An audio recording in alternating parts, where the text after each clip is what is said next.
Hey guys, it's Chester here, and seeing how it's summer, I get up very late for the first, week. And, I'm probably going to start getting up at 6 again, but, it's summer has come, and so, and I just want to show you some stuff, and this is going to be, rather than just an update, this is going to be, the whole yard. I'm just going to show basically my whole yard. So, we're going to start over here with the cherry tree. And this has already blossomed, and it's got little cherries on it. And there's a ton of these. I have a picture, and I'll probably put it up right now.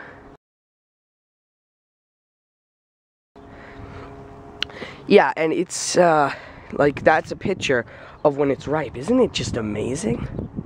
It's just so great, and it's it puts out all these cherries, and they're so good for pies. They're not sweet cherries, they're sour cherries. And when we first got this cherry tree, it's not like we got the house with it. It actually was about this tall when it first planted it.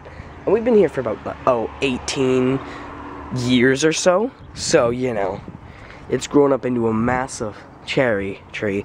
First year, I wasn't even alive when we planted it, first of all. So, basically, the first year that we planted it, I think it was had 2 or 3 cherries on it. So, these are tulips. This is the front yard, side front yard. And then these are all peonies, which are just about to pop open. And over there, we see those big leaves. That's ornamental rhubarb. There's a lily right there. This is our apple tree. Don't know what variety. We have to prune it back every year, so we did that, and it's kind of turning in bushy. But it has apples on it still. A couple apples. They're around. They're so good when they're ripe. You have to get them right at the right time, and they're so tasty. They're not like sour apples. We have our things of annuals, begonias over there. I think they're begonias at least. The pond, which has kind of become apparently a habitat for mosquito larvae. It's always nice. Yeah, it needs some maintenance. It was really nice when we put it in, but it needs some maintenance. And here we can see we have irises. This was our herb garden. So, we can see basil. This is basil, actually. We put this in this year, but look what's really cool. This is dill that reseeded itself. We had dill here last year, and it reseeded itself. This is peppermint. They should put out little beautiful yellow flowers that turn into these little bean things. I don't even know what the tree's called, but these are Johnny Jump Ups. And you can see they've gotten quite tall. They're jumping up. Lilies, a bunch of lilies. Clematis. I think this is Princess's Shoe or something. This one right here. And then this is another type. It has these little things on it. Iris. Yeah, we just dug this up yesterday, so there's a little bit of stuff. Right here we have corn. Now this isn't your average corn that you would pick. This is I can't remember what it's called, variegated corn. So it's it doesn't look very variegated. That's the problem. We got it for free though. It's not like I planted it, we got it for free. It doesn't look very variegated. Some of these ones down here, you have these, see, it has these beautiful variegations, and then this one kind of is variegated as you go up. And then these are some tomatoes that we didn't know what to do with, so we just threw them in here. You never know what they're gonna do. So, we just put some tomatoes in there. Sorry for it being kind of dirt everywhere. We have, tons of stuff. Crabapple trees of some sorts. Again, I don't know the variety. These were planted such a long time ago. This is the side yard. We had a big pumpkin here last year. Yeah. Tulips, irises, whole 9 type of thing. I don't even know what half of this stuff is called anymore. It's been here for so long. So, that's kind of it for the front yard. And now I guess we can get on to the back, which is much more exciting, as you probably would imagine, because that's where the garden is. So we can get to the garden, but I have some things to show you first of all. So, it's grown quite a bit ever since you last saw it. It has grown. And we're just basically gonna over here. Been working on this, got rid of all those tomatoes that were in there. Anyway, let's start here. This is kind of where we are. First of all, I want to show you something. This right here, this is the a Virginia creeper. And this was planted probably way back when we first got the house. Virginia creeper, and right there you can see it goes, that's my window. See, it goes all the way over there, and it's nearly on the other side of the house. So, yeah, Virginia creeper. These are some tomatoes that there was like a weird grub in the tomatoes, and it was causing root rot. Like, not root knot, I know those are nematodes, but it was like a grub, and it was like eating the soil and causing all the roots to rot. So, these guys, I brushed all the dirt off of them and put them in here, and they seem to be making a turnaround. So, it's kind of good. Anyway, so let's get back to where we were. This is a tumbler, and it seems to be not exactly very large ever since we put it in here. It hasn't really grown much, the yellow tumbler, ever since you last saw it. This, though, has. This subarctic maxi has. Look at it. It's a lot bigger, and it hasn't exactly started draping downward yet. You might be able to tell. You see, it's kind of bent, but it has, holy moly, it's got like tons of thick flowers, and you can see there's a little tomato. That's why they call it subarctic maxi. And I've been just, you know, beating these up. I just beat them up a little. The bees don't always find them. Over here, the peas, they're giant now, like way bigger than you ever last saw them. So they're on their way. This is the Sicilian, Chichilian, whatever you want to call it, glory vine. See, it's grown. Woo-wee! Look at that. It's grown. It's making its way up here. And, you know, it'll probably make its way up here eventually, then fall down and do its thing. So, then we can see here, Melly Mosner has reached the top of the fence. And no plums, no plums. Kinda sucks, but we don't have any plums because these two, the pollinator, I don't even know if you can see it over there. Yeah, you probably can't even see the pollinator. Wow, it's hard to see. But the pollinator didn't pollinate these, so you see these, they look like they're gonna go, but they actually aren't. Because what happens is sometimes the cherry, it'll start to grow even though it's not pollinated. And it just, yeah. We thought this was dead, and I actually can't even remember what this was. We thought it was dead.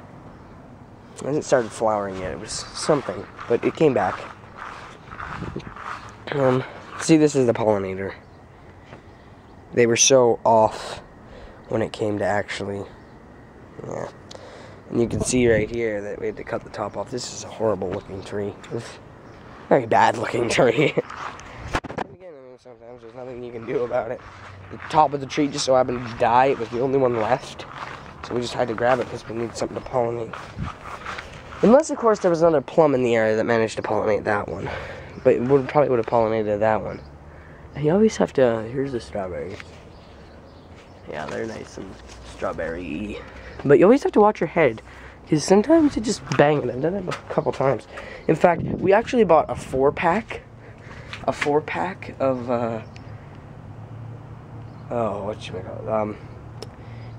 those subarctic maxis. Only one is left, because they used to be, you can see the hole, right around here. And every single time I'd come out, like, they were right here, and the tomatoes right here, and you wouldn't see it, and you would break it and just smack your head on it. So this is a extra haul of stuff. Here, let's start. These tomatoes are all going to go in pots, and probably, I know it's not a good idea to put stuff in because of blight and all that, but I'm going to try it. I'm going to see what happens.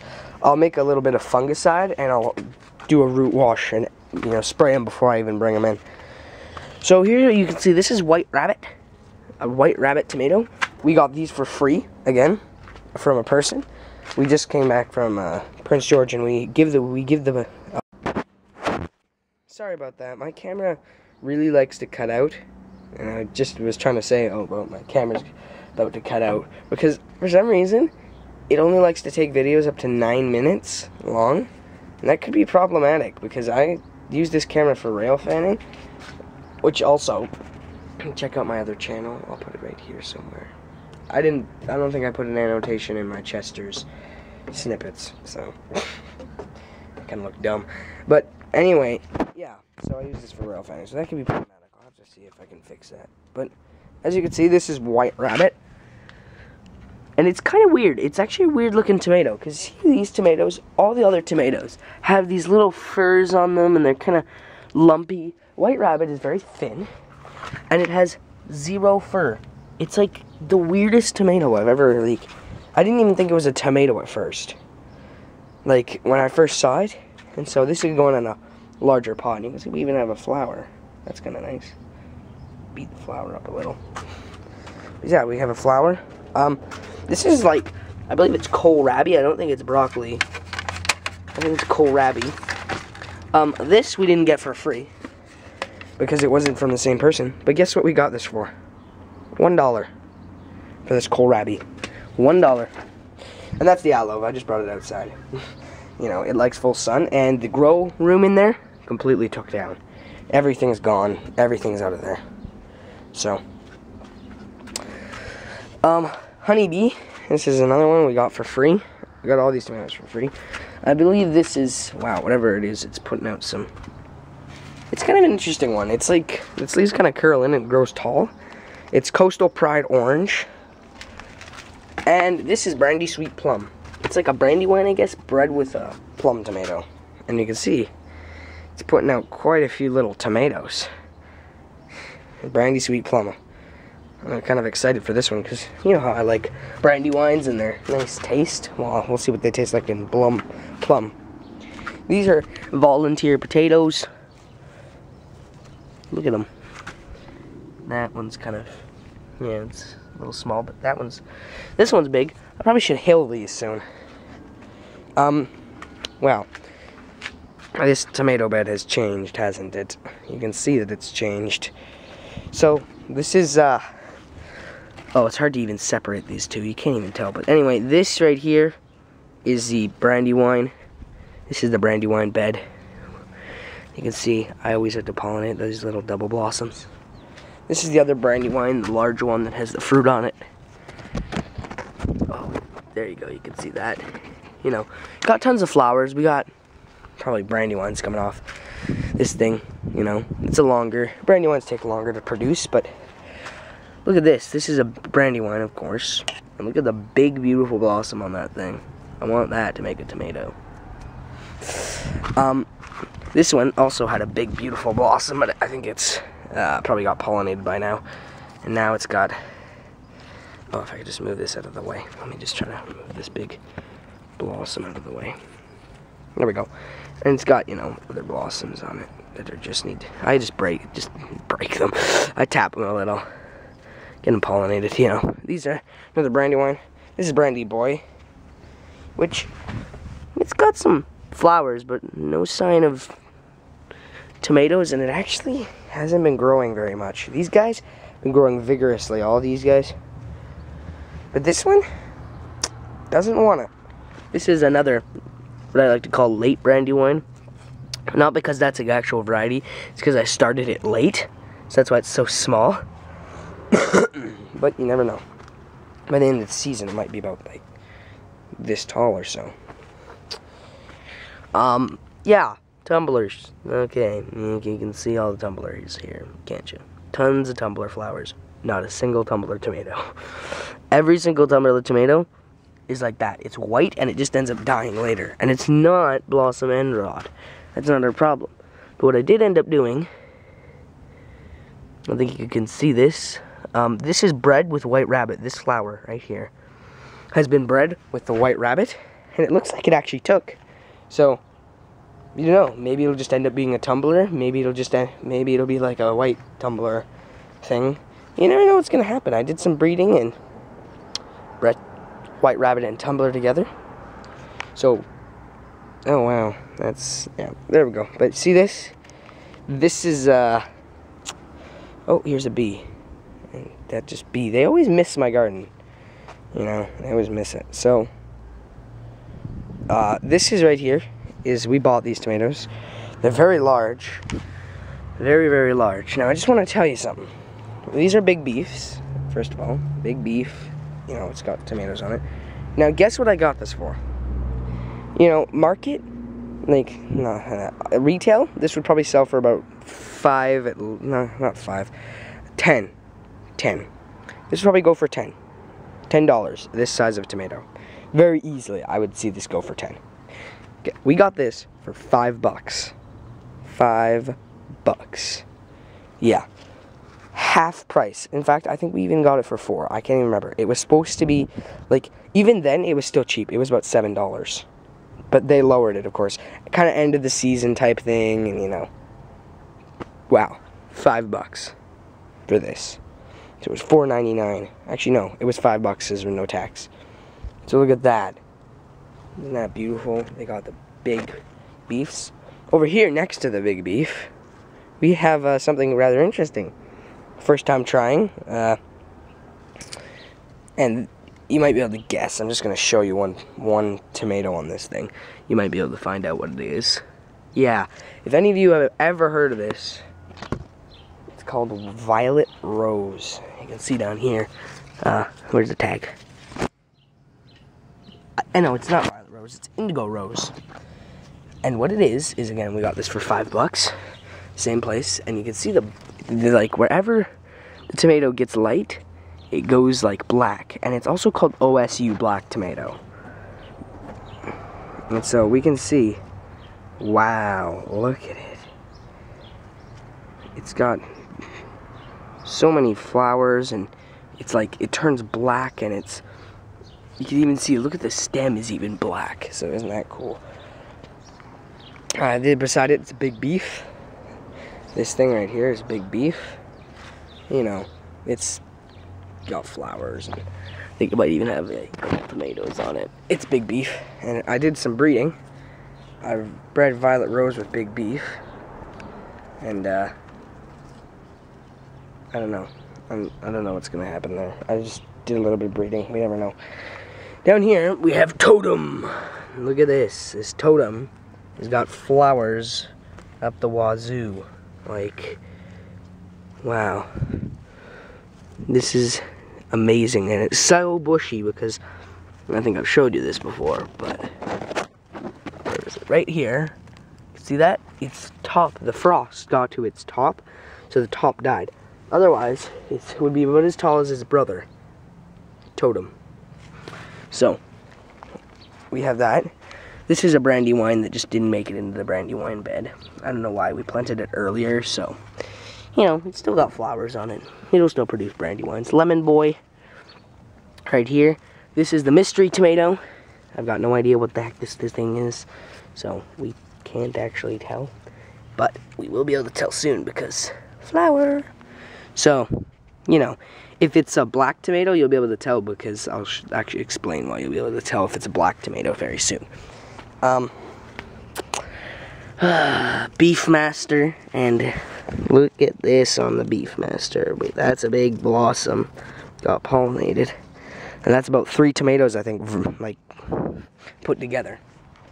I'm excited about that. So, kind of forgot about this side of the bed. But, here's the Roy Zovi. You can see. It's a Russian heirloom that can put out quite a bit of a punch. And look at this. This is weird. The side of this, one side of the flower developed, but the other side stayed green and never developed. So I don't know if it's pollinated or not. I hope it is, because it can produce one heck of a tomato. So I think I pollinated one side but not the other. Don't even know. Pink Ponderosa, Brandywine. These were late. And other Brandywine, no. I think it has flowers. Flowers, but no fruit. No fruit yet. Don't worry. Oh, I just stepped on, like, oh, there's a bee. I nearly stepped on a bee. Come on. do your job. I tried to warn you again, camera is gonna cut out, so. Actually, it only takes 10-minute videos. It really annoys me about that, actually. 10 minutes. Okay, so now we're gonna get on how I'll be able to tell if it's like a black creme or a black tomato. This is my black creme. As you can see, there are tomatoes literally everywhere on this thing. This will probably be the first one I'll pick a tomato from. You can see, look at that, big tomato. Large tomato, large tomatoes, and then back here, a huge tomato. Like, so far, that's the whole largest tomato in the garden. And I always check the bottom, because it ripens bottom first, and it looks like it's gonna get ripe very soon. So I'm excited. But as you can see, I love black creme, because look at this. Oh, it's hard to see, actually. But if you look at the top of the black creme, you'll notice that the top is green. Dark green, and then as you get to the bottom, it's a lighter green, and it stays like that. It has the green pigment in it. So if it's a black tomato, that one over there, if it's a black tomato, we'll be able to tell. Even if it's Cherokee purple, we'll still be able to tell. Here's a Cherokee purple, and you can see it's just not shiny, but it still has a black top. Cherokee purple had some fruit cracking. Also, I bred Cherokee purple with big beef right here, so we'll see what goes on here. I'll probably have a video on breeding with those, and maybe we'll see, maybe that'll take, and we'll have some weird big purple tomato. Black creme again, once again.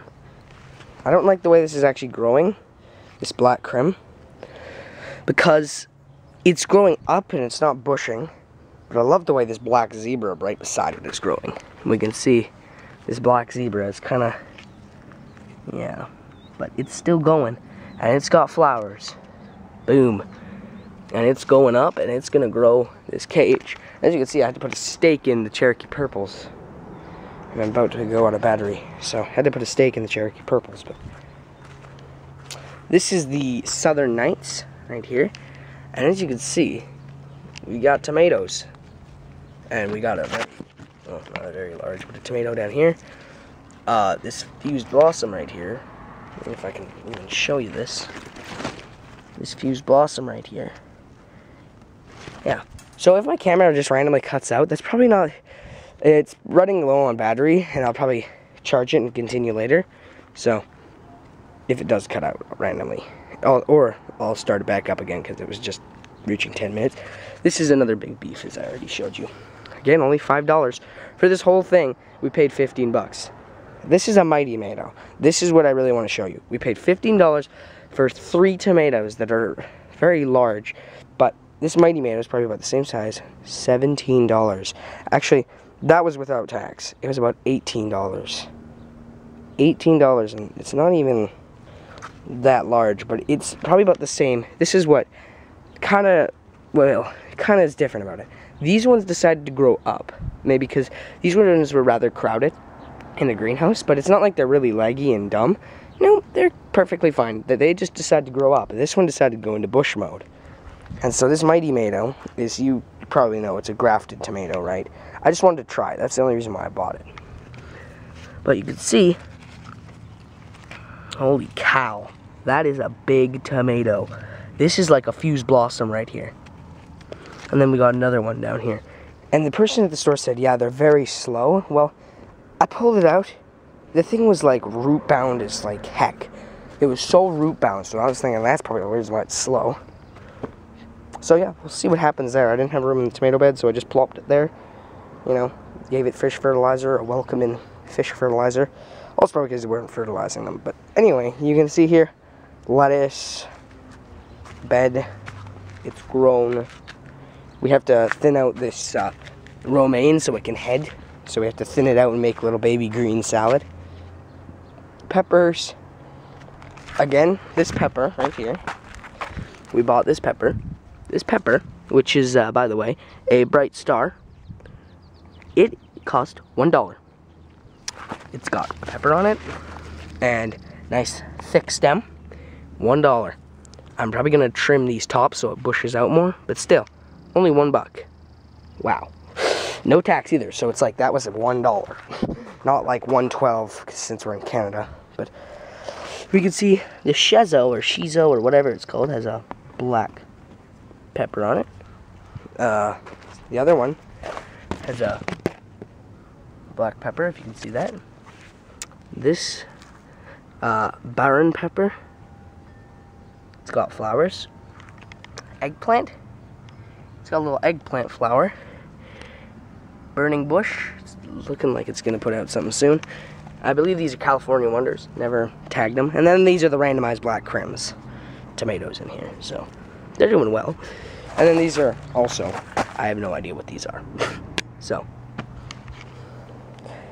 and then this one has decided it's gonna put a crap load of flowers out when it's so small. I don't know what I'm gonna do about that. Probably gonna clip it. So, squash bed. Yay, squash. A lot of our squash have died ever since you last saw them, but some managed to survive, like this, oh, that's the tag for these marigolds. Also, these marigolds are flowering, and I was so happy to see that my marigolds are working. I had one deer, walked right down there, didn't touch a thing, just kept walking, but this one, it was really surprising. It came down here, kind of jumped down here, and decided, stepped right here, looked kind of down at the lettuce, but passed by. If there was those marigolds there, it would have eaten that lettuce. It would have just munched right down on that lettuce. I think one of the main reasons is, another thing is, even if your marigolds are dead, the blossoms are dead, just throw them in the middle of a bed. They still stink. Sometimes they even stink worse. So, some of the things that survived is this butternut squash. And ever since you saw this, it was very small. But it's starting to vine, but it's vining the wrong way, so yeah, it's vining this way. I don't want it to vine this way, I want it to vine this way. That's why I gave it that room. Pumpkin. You can see this pumpkin ain't doing so well. Now, we bought muskmelon, 2 of them. One that's here, and one that's there. Again, $1. Look how large these are. And then this is my muskmelon, or actually this is early dew, which isn't doing so well. It's very small, it's not doing so well. I don't know what's going on, but there's a flower, male flower, so I'm not quite excited about that. It's just a flower. It looks nice though. Then over here, this is what I am sort of excited about. Over here, there's a bush cuke. We bought this again, $1. So all in all, you know, if you bought one of these at like Canadian Tire or someplace, they'd charge you maybe $3 for this. So, $1 for it. $1. And so what we can see is, this is cool. There's a female flower, just about to open up. Down here, we got a male flower that's just about to open up. So we're gonna have cukes. Well, a cuke, I should say. A bush cuke. So that's kind of cool. We also got more butternut squash. You probably didn't, I don't know if you saw this, but this is a very small pumpkin.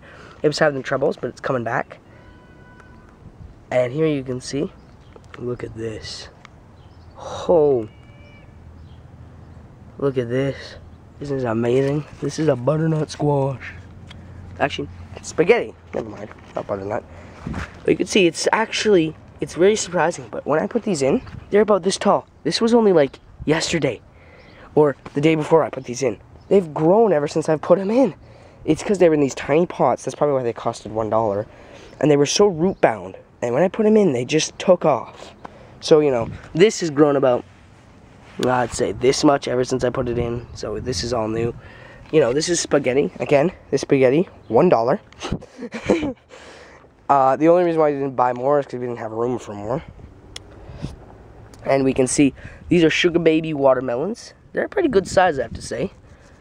Again, $2 for both of them. This is 2 plants. So, $1 for each.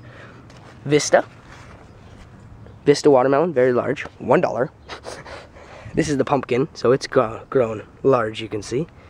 This pumpkin kind of was dying. It only has, like, I pulled it out to just dig it out, because the rest of its roots rotted, because this bed has always had a problem with root rot. It's because it gets way too much water. It wasn't hot. It was way too hot. It didn't get enough water. Got water, you know. It's just been having all these problems. So there's root rot. But, you know, there's some things that have died. And so that one has 2 roots left. And my camera's about to cut out. So Okay, so there wasn't much left of the video, but it cut out and I never filmed any more left, so I guess this is the end. See y'all later.